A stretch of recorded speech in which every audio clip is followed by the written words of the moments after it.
Hey guys, Tech702 here. Got a special surprise today. Collabing up with my boy Carlos S. What's up? He's got the Motorola RAZR. So we are going to bring you guys a fresh unboxing and a quick review and our thoughts on our first day with it. Let's do this.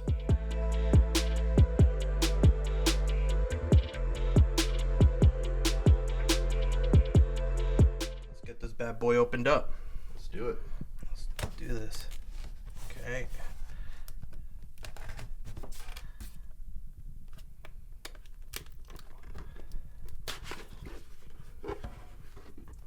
Oh, that's a beautiful setup. Wow. Amazing. Amazing phone. And on this box, they said that you can, this is like a docking station. You basically Yes. put it on the phone here and it has speaker holes on both ends. That's awesome. And then here's our accessory package. Comes in a nice fancy RAZR case. All right, we got charger cube. We got headphones. Oh man, they're denim actually. Wow, that's amazing. Braided cable, nice good quality. We got a dongle in case you just want to use a regular 3.5. Well, for $1,400, I would hope. And then nice solid USB A to C cable. And we got some little extra adjustment for the buds just in case the ones that are on there are too big for your ear. And what else? More adjustment buds. Got a little owner's manual. So we have ourselves a little piece of nostalgia and a new wrapping. So we got a 2.7-inch screen on the front here, and the main shooter also works as a selfie camera, so it's pretty sweet. You can just flick your wrist and looking at my ugly face in no time. It's pretty neat. I have big hands, but easily palmable. We'll test out some photos that I'll display here from the front camera. So you have on the display here everything that's going on. If you had message notifications, which functions are operating at the top there. You got a quick menu. You can scroll down, you long press them, and you can activate or deactivate stuff as necessary.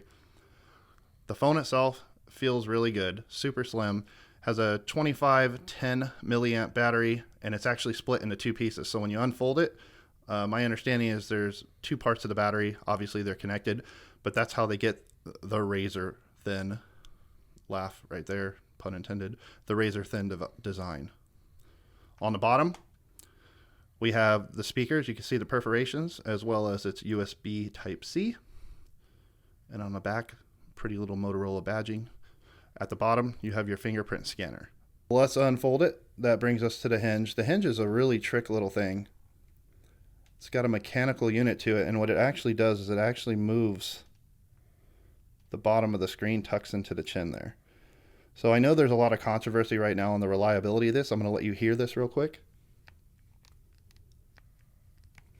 It's kind of a crinkling sound, but to me it doesn't seem to be a mechanically damaging sound. It seems more about the fact that we're folding the screen, right? If you crinkle up a wrapper, it's going to make a noise. It doesn't seem to be coming from the mechanical part itself. So unfolded here, we have a 6.2-inch screen.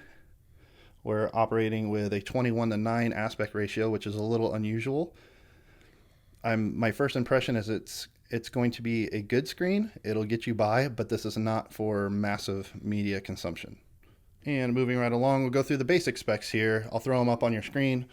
We have 6 gigabytes of RAM, 128 storage. It's a 16 megapixel main shooter there on the front, and then the selfie cam is going to be a 5 megapixel here on the inside. I'll go ahead and give some demonstrations, comparisons of some cameras from the main, and then also here with the selfie camera. Now I'll go ahead and note, of course, it's 802.11 AC, Bluetooth 5. It's also an eSIM. And the battery, we already talked about, it charges through USB-C at 2510, but it's a 15 watt, what they call turbo power. And it's splash proof, water resistant, but it doesn't seem to have an IP rating associated with it. Also, something to note that's interesting is it's running a Snapdragon 710. This is a point of controversy. Motorola says that they put a lot of time and thought into it, and based on the battery size and everything else that they expected the phone to need to be able to do, that the 710 was the best choice. flying through the menus and stuff of that nature. We haven't put it to the test yet. We'll throw some benchmarks for you guys in a bit, but for right now, it seems snappy enough. One thing, I want to run some Geekbench score for you real quick. One thing with the screen. So it's 2 pieces, and the top seems very, very solid. Now the bottom, I talked about how it slides, right? But because of that, it kind of has, I don't know if you can hear that. I'll bring it back with the microphone. It's like a little tinny sound. And it's not a big deal, and I'm sure it's designed that way, but just keeping it real. Observation. All right, so we're going to run a speed test real quick and compare it against the Samsung S10 on the same network. Go.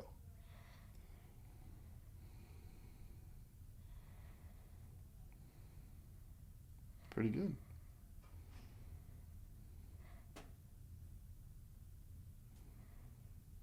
So here we're just testing the bandwidth. Same exact network, both Verizon here in Las Vegas.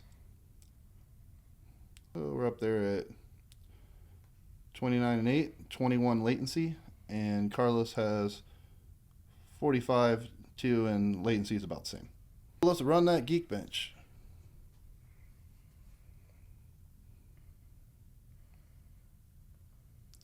Android 9. Here we go.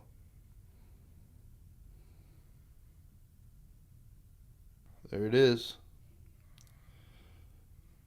We will put up some comparison shots of the Galaxy as well as the iPhone for comparison. Again, this is hardware. It matters. It's what you're paying for. I don't think many people are paying for this phone because of the hardware. It's probably more subjective reasons, but that's your results. So next we're going to go over some video type stuff, and I'm going to hand off to Carlos. Thank you, Mike. Basically, we're going to pull some video and we're going to see how the resolution is. We're going to see also more of the audio. All right, I'm going to pull something from my channel here. Just a video that we did last night in 1080p. Hey, how's it going, everybody? Right now I'm here in St. George, Utah. Video quality looks pretty decent. Let's bump it up to 1080p. Make sure we get the full resolution. As you can see right here on the map. Oh, it gives us 720, so we're going to do 720. This is graphical test right here. See? 3-piece case, I'm hesitant because we're going to end up having fit issues or scraping the bezel. 720p. So I'm a little hesitant, but I really like this red. Take a moment out. Okay, we're going to set up the fingerprint just to be able to test the abilities. So let's set this up. We're going to do thumbprint. Okay, guys, I just took it out of my pocket, and let's test this out.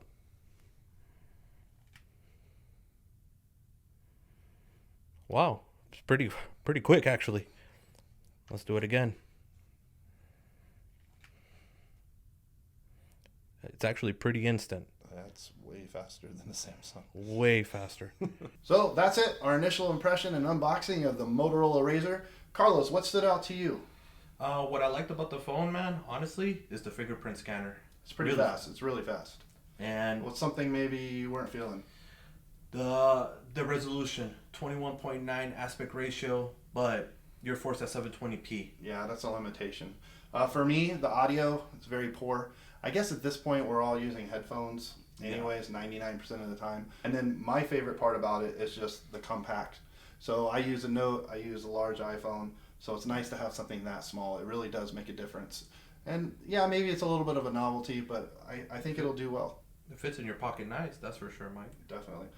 All right, thank you for your time, Carlos. Well, thank you. Hope you guys enjoyed. Make sure you like and subscribe, and we're out of here.